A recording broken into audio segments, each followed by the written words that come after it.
Welcome to Teal Talk, a podcast brought to you by the Ohio Alliance to End Sexual Violence. That's OAESV for short. I'm your host, Laurie Hurley, and in each episode, I'll speak with professionals in the field to dive deep into the intersectional issues that affect survivors in Ohio. Before we begin, I want to give a content warning that we will be discussing sexual violence and other issues that may be upsetting and triggering. If you need help, please call our resource line at 888-886-8388 during regular business hours, or the Ohio Sexual Violence Helpline 24/7 at 844-644-6435.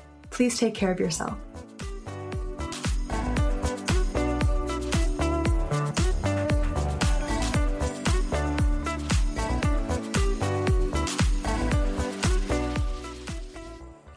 Hello, and welcome back to Teal Talk. I feel like most of you probably know me by now, meaning that you have been around for many seasons of Teal Talk.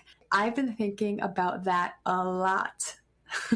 A few weeks ago, I realized basically that exact statement, and it made me pause for a sec. I was like, holy moly, I have now sat down with more than 50 people for over 36 episodes of Teal Talk.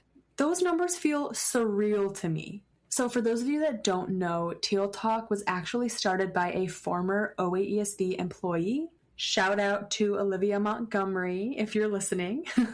And when I started working at OAESV officially in 2021, I say officially because I technically was an intern for a year before I applied and hopped on as an employee. Basically, the podcast was in a paused state because Olivia was no longer with OAESV. So, no one was hosting the podcast. So Teal Talk was in this kind of limbo. And I tossed out the idea to my supervisor, Taylor. Hey, what do you think about relaunching Teal Talk? What do we think about the great revival of the podcast? And when I shared that, I don't think I pieced together the obvious fact that I would be the one on the mic. I was like, oh, I'll do the back end stuff. I'll edit, I'll produce, I'll publish. Taylor had other ideas. And I did have Taylor join me as a co-host for quite a few episodes, but as the years have gone on, it has really shifted to be a responsibility of mine. So I'm the true sole host, which is something I never thought that I would do. When I have guests on this podcast, I'll sit them down before I press record and I'll share like, hey, I have full editing control on the back end. Like if you start saying a sentence and you have a brain fart or you fumble your words and you want to pause and restart the sentence, go for it. Because that's the power of editing. I've got the power. Like I have the power to not edit that out. But so if you make a mistake, it can be fixed. And really, I try not to edit too much. I mostly just remove fumbles, pauses, if people are saying and a lot. Yeah, so whenever I tell guests that, they're always like, thank goodness. They have this deep sigh of relief. And I always retort back, if this podcast was live, I would not be doing it. And I truly still feel that way because I have a humongous fear of public speaking. I think that's a large reason why being the host of this podcast was so intimidating to me. It's funny, a lot of my friends and even my husband said things like, oh my gosh, you would be great at a podcast. I feel like that's totally your thing. I'm extroverted. I love to talk. I have a journalism background, so interviewing is no problem. And they're not wrong. Like, I can totally see myself being a podcast host, but I think the intimidation stemmed from being a podcast host for a statewide sexual violence coalition. That's a big deal. I was like, oh my gosh, people from all over the state, heck, all over the country, tune into this podcast. And, we're federally designated. We're going to be talking about really important topics. You've heard me say this on the show many times, that I did not come to this field from a social work or advocacy background. Like, my degree is in journalism. I started as a graphic design major. I had a stint in the English major world for a bit there. And I value this work and I love this work, but I felt a deep sense of imposter syndrome interviewing people who have been in this field for decades longer than I have. I felt like I needed to be the expert. Like, I work for the State Sexual Violence Coalition. Like, I'm an expert. I felt like I needed to know everything about what I was doing. That perspective for me has shifted a lot. Not to say that I don't still feel little sprinkles, little like Emerald, the chef, like sprinkling the salt. Like, that's how I feel, sprinkling the little imposter syndrome here and there. But I now feel like I'm learning on this podcast alongside all of you, which I think is honestly really cool and gives me a different perspective when I'm like crafting questions or thinking about episode topics. I'm like, I don't have all the answers. So I get to ask the questions to get those answers. I get to ask the questions that might seem obvious or that other people are thinking but are too afraid to say out loud. Wow, I'm like over 5 minutes into this intro and I haven't even explained what this episode is about. Okay, so let's loop back to the beginning. Let's go back. When I had that realization that I have sat down in my little podcasting studio, aka my office, and interviewed more than 50 people, I was like, whoa. I mean, I have sat down with legislators, advocates, executive directors, researchers, attorneys, people working in housing, people working in disability justice, people building systems that I didn't even know existed before I joined this field, before I relaunched this podcast. Like, there are so many different pockets in this work that I just had no idea existed. So going into this relaunching, I really thought that each conversation I was going to have would be completely distinct. Like, one episode would be about policy. Another episode would be about crisis response. Another episode would be about LGBTQ survivors, and so on and so forth. And each episode is different in its own way. But what has surprised me the most is how often the same ideas show up again and again and again. Like, no matter who I'm talking to, these same ideas keep finding their way back to the microphone. I really thought that I was going to be learning from distinct people who lived in their own lane of advocacy. But what I've learned is there are no clean lanes here. Everything overlaps. Policy touches survivor services. Technology touches ethics. Housing touches healing. Disability justice touches every part of access and response. And crisis work is connected to systems that are much bigger than any one single organization. So I want to share what has stayed with me. If you haven't figured it out already, this episode is just me today, pulling up a chair, having some coffee, and reflecting on what I have learned from 36 or so conversations. These aren't going to be like the most important lessons from Teal Talk, because there are a lot of really good episodes. I think they're all uniquely important in their own way. I'm going to be talking about the lessons that I notice keep resurfacing. This episode might be a little jumbled. I did take a few notes to try and keep it a little organized, but this is just coffee chat with Laurie, so I hope that you can appreciate this much more stripped back episode today. We are just off of our conference season, so it has been truly a whirlwind over here. And I was like, what the hey am I going to talk about for the July episode? And I just started jotting things down in my notebook. So this is a culmination of all those notes. Let's just dive right in. Okay. So lesson 1. Are you ready? Drum roll, please. Hope is everywhere. One of the first things I noticed is how often people talked about hope. Not in a quote unquote, everything will be fine kind of way, but in more of a rounded, practical way.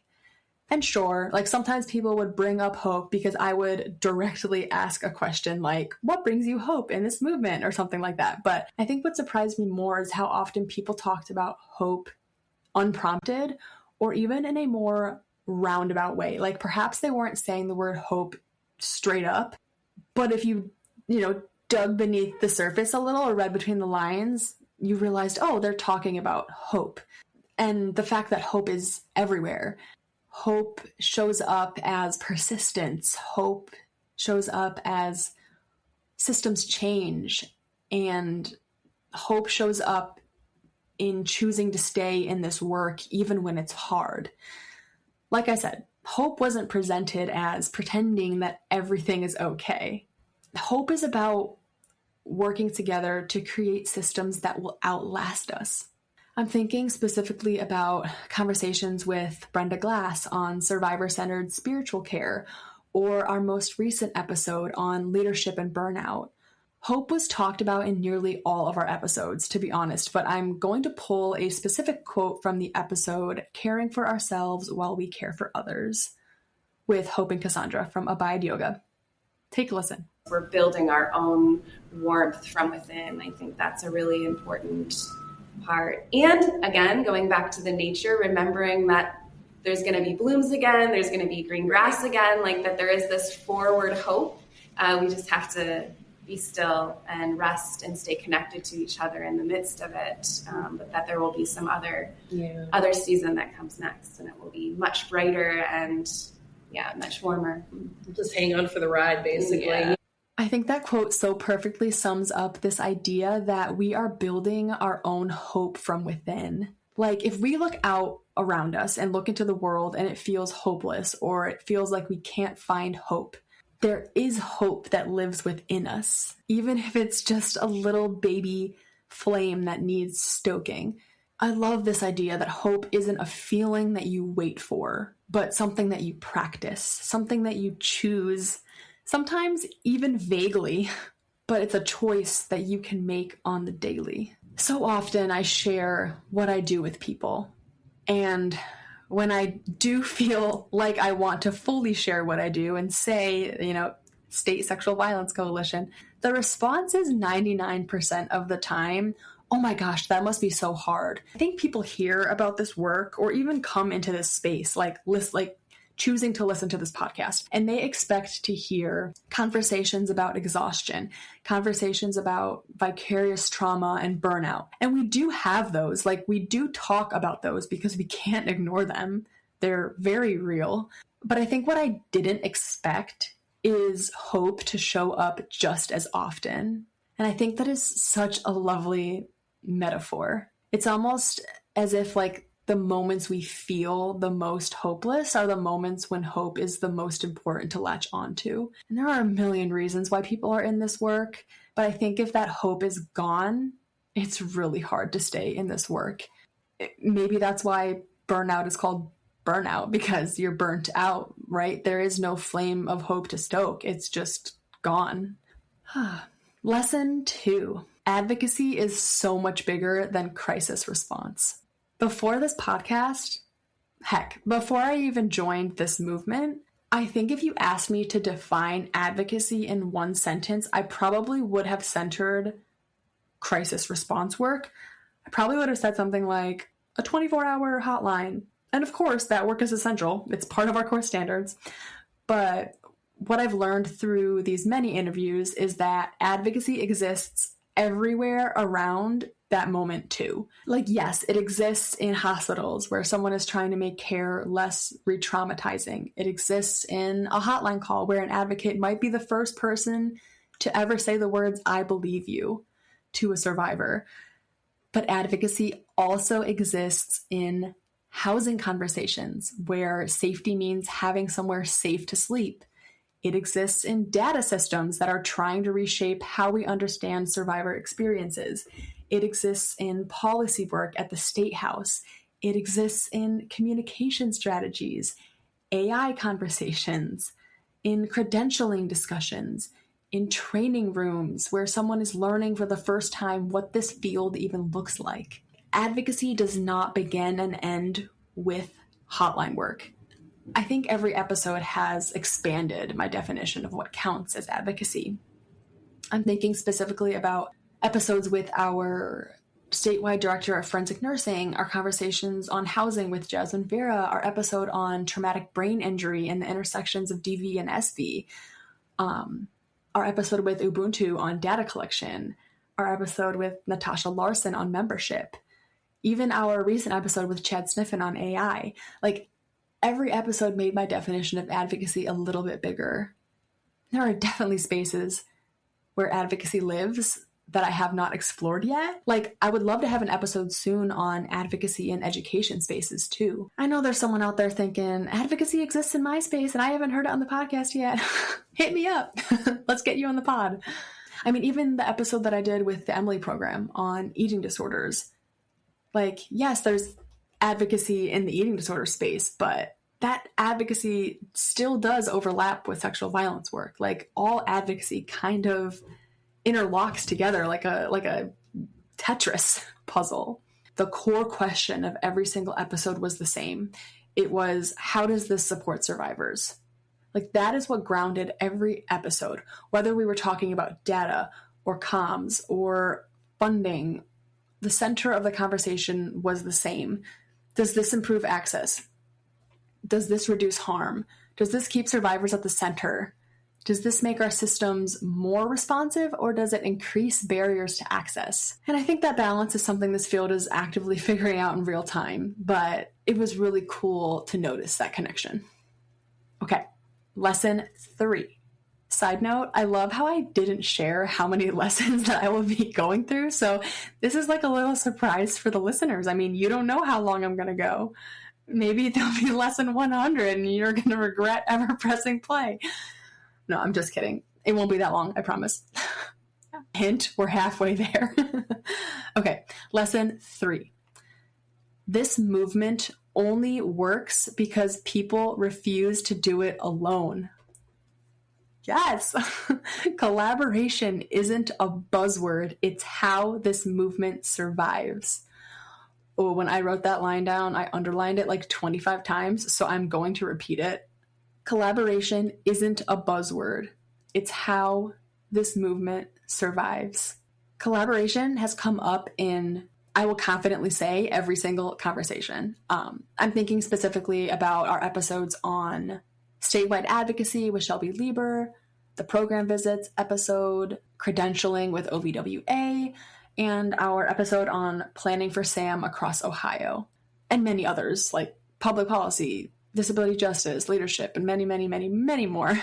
Even though I was interviewing that one specific person, they name dropped like it was their job. I mean, people were not saying things like, I did this all myself, right? Like, in every episode, guests were giving shout outs to their coworkers, to other organizations, inviting you, the listener, to engage in the work, right? Like, hey, listener, like, we can't do this work without you either. You know, they'd say things like, we partnered with so-and-so, or we learned this from another organization. We built this together. We asked for help.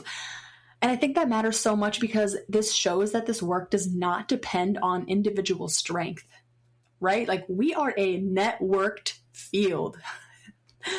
This is a field where people are constantly checking in, sharing resources, problem solving together, and holding each other up when systems get heavy. Even when organizations are under pressure, the collaboration doesn't disappear. I'm thinking specifically about our episode on fundraising and how we were talking about funding instability, and like, when funding feels shaky or uncertain, that is not the time that organizations pull away from one another. It's moments like that when collaboration gets even stronger. I might be butchering this quote, but I'm actually just going to enter it right here. An emergency is never a time to exchange business cards. Yeah, like the OAESV tagline is, there is power and strength in the collective. We are truly not alone in this work. Like, why reinvent the wheel? Why stay in silos when we are so much stronger together? Like, we are in all corners of the state. We cannot survive without one another. Like, this movement depends on us collaborating. All right, lesson 4. This one feels very obvious, but hey, it was a key thing that just kept popping up, so I'm going to include it. But Lesson 4, survivors deserve options, not assumptions. This one showed up in so many different ways, but the core idea was always the same. We cannot assume what healing should look like, what safety should look like, and we cannot assume what someone needs based on what we think makes sense. This work truly is about expanding options, creating pathways, and making sure survivors have real choices. I mean, I feel like that's truly the thesis statement of this work, right? A survivor had their choice taken away. So our job is to give them choices. And the longer I've been in this field, the more I've realized how often systems unintentionally narrow those choices for survivors. This showed up in conversations about the perfect victim myth, in our episode on ethical storytelling, in conversations about housing. Like, we cannot decide what healing should look like. We have to ask, listen, and offer choices. Take a listen. If someone is a survivor of sexual assault, what really has been taken from them is the choice about something so intimate and personal and important, and something that's such a unquestionable right. So then, if everything that happens after that also includes no choices at all, well, the experience is terrible. But if we can come in and we can find places where there are choices to be made and point them out and highlight them. So maybe you don't get to choose whether or not your case is prosecuted. That's out of your hands. You can't control that. But you can decide whether or not you talk to law enforcement in the first place. You can decide if you want to do a second interview after the first one. You can decide whether you want to meet with your prosecutor or say, I did my police report, I'm done. You can decide whether or not we go to court today or not. There are consequences to those choices. I'll do my best to educate you and tell you about the risks associated with your choices. But I really go out of my way to present to my clients, this is a choice for you to make. That one change of how you present the situation to someone can really make the difference in how they feel about restoration of control and predictability to the rest of their experience. And I find that that's something that's missing from the system right now. Okay. Lesson 5, leadership happens long before someone has the title. When I hear the word leadership, I expect the conversation to center executive directors or managers, supervisors, etc. We talked about this very explicitly in our recent episode on leadership and burnout with Dr. Chrissy Scott Bartman, but even beyond that one episode, I realized whoa, I've had conversations with 50 different people, and so many of them might not actually see themselves as leaders. If we narrow our definition of leadership to what title someone has, we're essentially ignoring the fact that leadership is found in everyone. Even if you are a first-year professional or a new advocate, you're still a leader. Even at the beginning of this episode, when I was talking about my fears around hosting this podcast, the things I was saying were I didn't think I was qualified, and I was too nervous to public speak, or I didn't see myself as someone worthy to host a podcast for a statewide coalition. But then look at what I'm doing. I'm hosting a podcast, and I'm hosting a podcast for a statewide coalition, and I've hosted multiple seasons of that podcast. So it got me thinking about how often leadership is already happening before it's given a title. I didn't start hosting this podcast when I was a resource and engagement manager. I engaged with this podcast and hosted this podcast when I had lesser, quote unquote, lesser titles. So, new advocates or first year professionals or second year, third year, whatever, they might not have a leadership role, but they're still building programs. They're still training others and leading initiatives and shaping policy conversations. And I think that's valid, and that's still a worthy thing to call leadership, even without that title. On the same vein, another thing that surprised me about every guest is that even those with decades of experience admitted some level of nervousness about being on the podcast. These people are leading statewide initiatives and writing policy and speaking nationally, and they still said, hey, I'm nervous. And that was such a relief to hear, honestly, because so many people expect to be good at something right away. And if they're not, they just kind of give up or say oh, but I'm not good at that. But I think something that we misunderstand about confidence is that it usually doesn't come first. It comes after you start. If you'd like to hear more about this lesson, Some episodes that are coming to mind are the episode on leadership and burnout that I've mentioned, our episode on credentialing with OVWA, our episode on professional development for advocates, the episode with Rachel Hiller and Meg McKinney on growth and first-year insights, and any of our conference recap episodes, all good things in those. Okay, last. Lesson 6, the last lesson. Most of this work is sustained by ordinary people doing consistent, meaningful things. This might be the most important one, so I'm going to say it again. Most of this work is sustained by ordinary people doing consistent, meaningful things. I've interviewed people from every role, every walk of life: legislator, executive director, researcher, advocate, etc. And these people didn't talk about themselves like they were heroes. They didn't describe themselves as superheroes coming to save the day. They didn't really even describe themselves as extraordinary. They just talked like people who were just doing their jobs.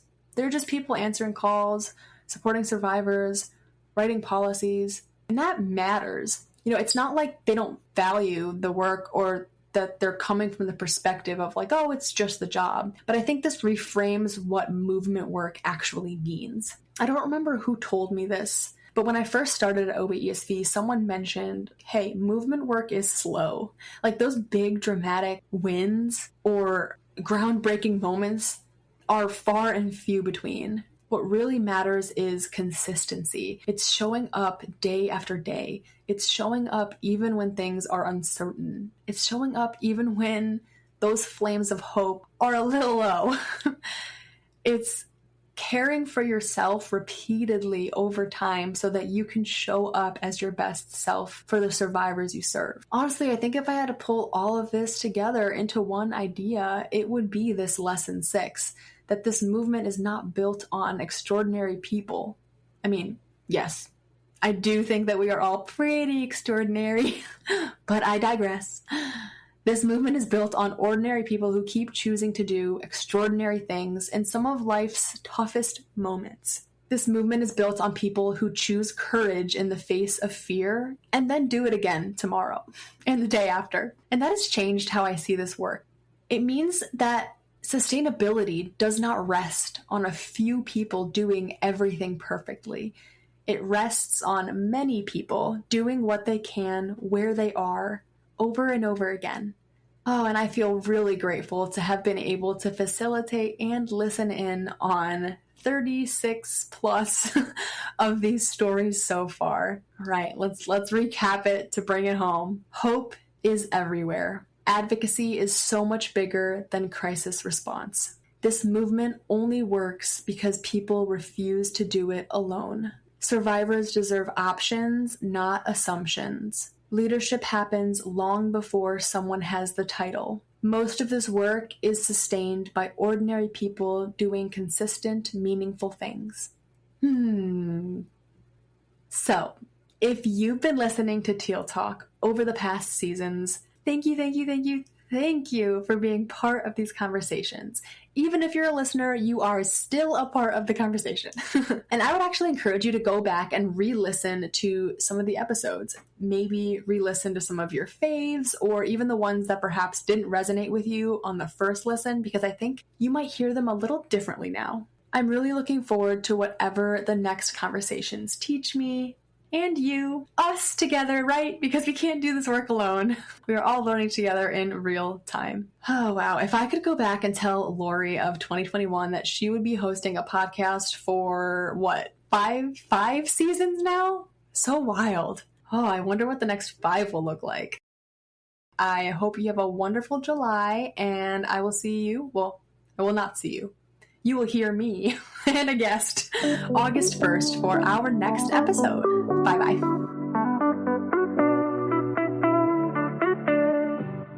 Thanks for listening to Teal Talk. I hope you enjoyed our deep dive into intersectional issues affecting survivors in Ohio. If you like what you heard, subscribe and consider leaving us a 5-star rating and review. Recommend us to a friend and follow us on Instagram and Facebook at OAESV. If you'd like to learn more about us and the services we offer, or sign up for our email list, visit oaesv.org. And remember, we're here to help. Feel free to call our resource line at 888-886-8388 during regular business hours, or the Ohio Sexual Violence Helpline 24/7 at 844-644-6435.